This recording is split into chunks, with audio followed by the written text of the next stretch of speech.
ನಿಮ್ಮ favourite serials ಈಗ ಟಿವಿಗಿಂತ ಮುಂಚೆ ಸನ್ ನೆಕ್ಸ್ಟ್ ಆಪ್ ನಲ್ಲಿ ಜಾಲಿಯಾಗಿ ಎಲ್ಲರಿಗಿಂತ ಮುಂಚೆ ನೋಡಿ.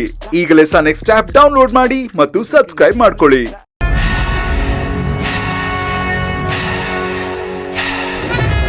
ಪ್ರಬಲ ಕೊಟ್ಟಿರೋ ಸ್ಲೋ ಪಾಯ್ಸನ್ಗೆ ಮಾವ ಸಾವಿನ ಹಂತಕ್ಕೆ ಹೋಗಿ ಬದುಕುಳ್ದಿರೋದು ನಿಜ.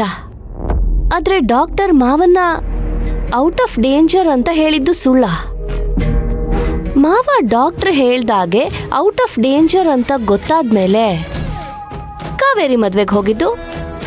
ಅವಳಗ್ ದೋಷ ಇದ್ದ ಕಾರಣಕ್ಕೆ ಮದ್ವೆ ನಿಂತೋಯ್ತು ಅಂತ ಗೊತ್ತಾದ್ಮೇಲೆ ಅವಳನ್ನ ಇವ್ರು ಹೇಗ್ ಮದ್ವೆ ಆದ್ರು? ಅಲ್ಲ, ಯಾರಾದ್ರೂ ಬೇಕು ಬೇಕು ಅಂತ ಸಾವಿನ ಕುತ್ತಿಗೆಗೆ ತಲೆ ಕೊಡಲ್ಲ ಅಲ್ವಾ?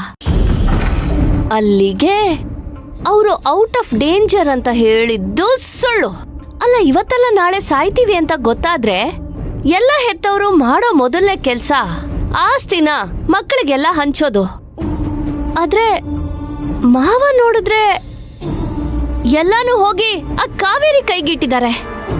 ಅಲ್ಲಿಗೆ ಮಾವನ್ಗೆ ಸ್ಲೋ ಪಾಯ್ಸನ್ನ ಮನೆಯವರೇ ಯಾರೋ ಕೊಡ್ತಿದ್ರು ಅಂತ ಅನುಮಾನ ಬಂದಿದೆ. ಆ ಕಾರಣಕ್ಕೆ ಕಾವೇರಿನ ಮದ್ವೆ ಆಗಿದ್ದಾರೆ ಅಂತ ಅನ್ನಿಸ್ತಾ ಇದೆ. ಆದ್ರೆ ಮುಂದೆ ಮಾವ ಏನಾದ್ರೂ ಸತ್ರೆ ನಮ್ಮಿಂದ ಕಾವೇರಿಗೆ ತೊಂದರೆ ಆಗ್ಬಾರ್ದು ಅಂತಾನೆ ಹೀಗ್ ವಿಲ್ ಬರ್ದಿಟ್ಟಿರೋದು. ಅಯ್ಯೋ ದೇವ್ರೆ, ಮಾವ ಏನಾದ್ರೂ ತೀರ್ಕೊಂಡ್ರೆ ವಿಲ್ನ ಯಾವುದೇ ಕಾರಣಕ್ಕೂ ಚೇಂಜ್ ಮಾಡಕ್ ಆಗಲ್ಲ. ಆಮೇಲೆ ಆ ಕಾವೇರಿ ಕೈ ಕೆಳಗಡೆ ನಾವು ಸಾಯೋ ತನಕ ಅವಳು ಸೇವೆ ಮಾಡ್ಕೊಂಡು ಬದುಕ್ಬೇಕು. ಇಲ್ಲ, ಹಾಗಾಗ್ಬಾರ್ದು. ಮಾವ ಎಷ್ಟು ದಿನ ಬದುಕಬಹುದು ಅಂತ ತಿಳ್ಕೊಂಡು ಮೊದಲು ಆ ವಿಲ್ನ ಚೇಂಜ್ ಮಾಡಿಸ್ಲೇಬೇಕು.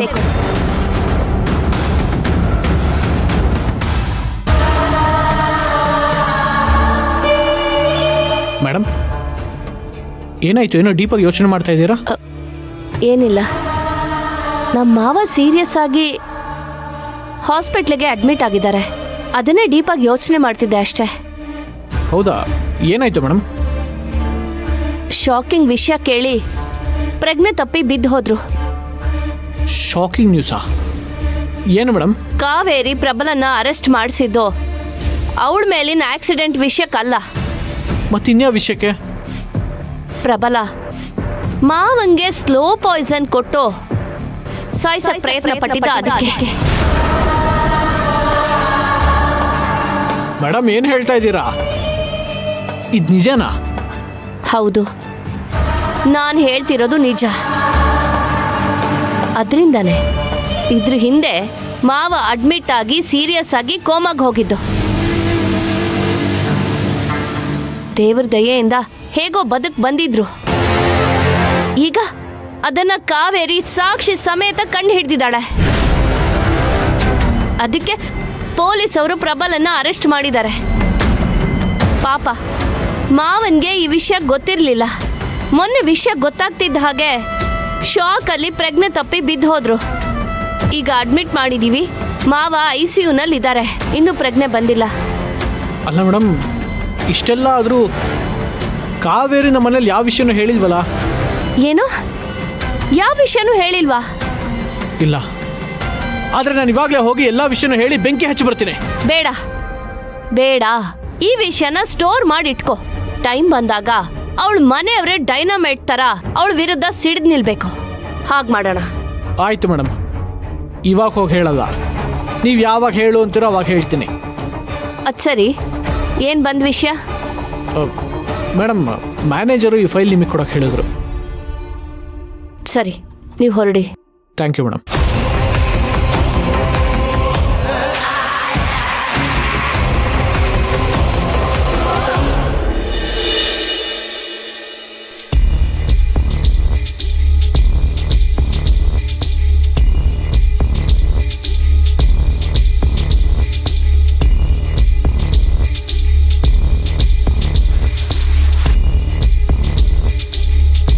ನಮಸ್ತೆ ಸರ್. ಬಮ್ಮ ಕಾತಿ, ಕುತ್ಕೋ.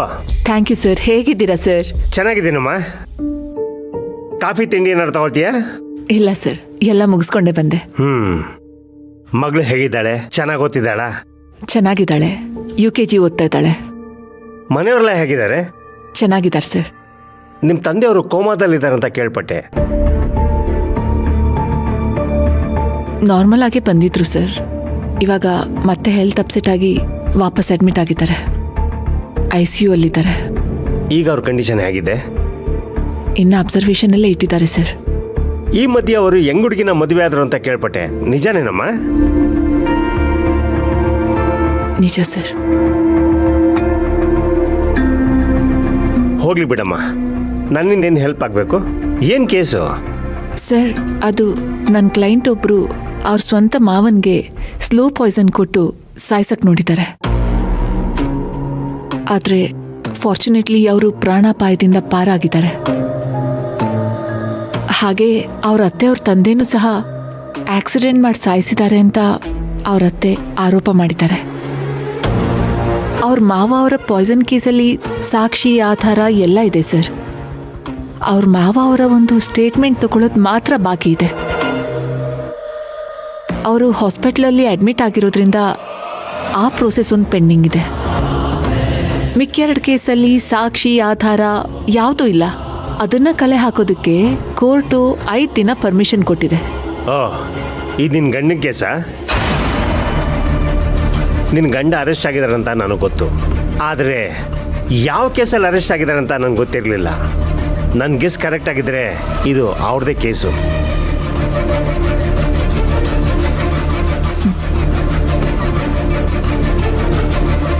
ಅವ್ರ ಮಗಳಿಗೋಸ್ಕರ ಅಂತ ಮಾಡಿದ್ದಾರೆ ಸರ್. ಹೇಗಿದ್ರೂ ನಾವು ಅವ್ರ ಸ್ವಂತ ಮಕ್ಕಳಲ್ಲ, ನಮಗೆ ಯಾವ ಆಸ್ತಿನೂ ಸಿಗೋದಿಲ್ಲ. ನಮ್ಮನ್ನ ಎಲ್ಲಿ ಬೀದಿಗೆ ಹಾಕ್ಬಿಡ್ತಾರೋ ಅಂತ ಆಸ್ತಿ ಅಧಿಕಾರ ಎಲ್ಲ ಪಡ್ಕೊಳ್ಳೋದಕ್ಕೆ ಈ ಥರ ತಟ್ ಕೆಲಸ ಮಾಡಿದ್ದಾರೆ. ಆಹಾ, ಅವ್ನು ಮಾಡಿದ ತಪ್ಪಿಗೆ ದಂಡಿಸ್ಬೇಕು ಅಂತ ನನಗೂ ಅನಿಸ್ತಾ ಇದೆ ಸರ್. ಆದರೆ ನನ್ನ ಮಗಳ ಜೀವನ ಹಾಳಾಗತ್ತೆ ಅನ್ನೋ ಒಂದೇ ಒಂದು ಕಾರಣಕ್ಕೆ ಅವ್ರನ್ನ ಆಚೆ ಕರ್ಕೊಂಡು ಬರೋಕ್ಕೆ ಪ್ರಯತ್ನ ಮಾಡ್ತಾ ಇದ್ದೀನಿ ಸರ್. ಹುಡ್ತಾನೆ ವಿಧಿ ನನ್ನ ತಂದೆ ತಾಯಿನ ನಮ್ಮಿಂದ ದೂರ ಮಾಡ್ತು. ಹಾಗೆ ಇವನು ಮಾಡಿದ ತಪ್ಪಿಗೆ ತನ್ನ ತಂದೆನ ದೂರ ಮಾಡಿಕೊಂಡು ಬೆಳೆಯೋ ಕಷ್ಟನ ನನ್ನ ಮಗಳು ಪಡಬಾರ್ದು. Please sir, please help me with this. ಈ ಕೇಸ್ನ ಹೆಂಗೆ ನಡೆಸಬೇಕು ಅಂತ ದಯವಿಟ್ಟು ನನಗೆ ಗೈಡ್ ಮಾಡಿ. ಓಕೆಮ್ಮ, ನಿನ್ನ ಪರಿಸ್ಥಿತಿ ನಂಗೆ ಅರ್ಥ ಆಗ್ತಾ ಇದೆ. ಈಗ ಈ ಕೇಸಲ್ಲಿ ನೀನು ಗೆಲ್ಲಬೇಕು ಅಂದರೆ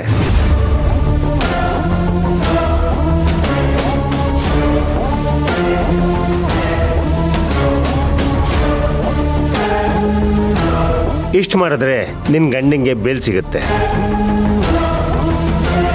ಈ ಕೇಸ್ನ ಹೇಗೆ ಕ್ಲೋಸ್ ಮಾಡ್ಬೇಕಂತ ಆಮೇಲೆ ಪ್ಲಾನ್ ಮಾಡೋಣ. Thank you sir, thank you so much. ಸರಿ ಸರ್, ನಾನು ಬರ್ತೀನಿ. ಓಕೆಮ್ಮ.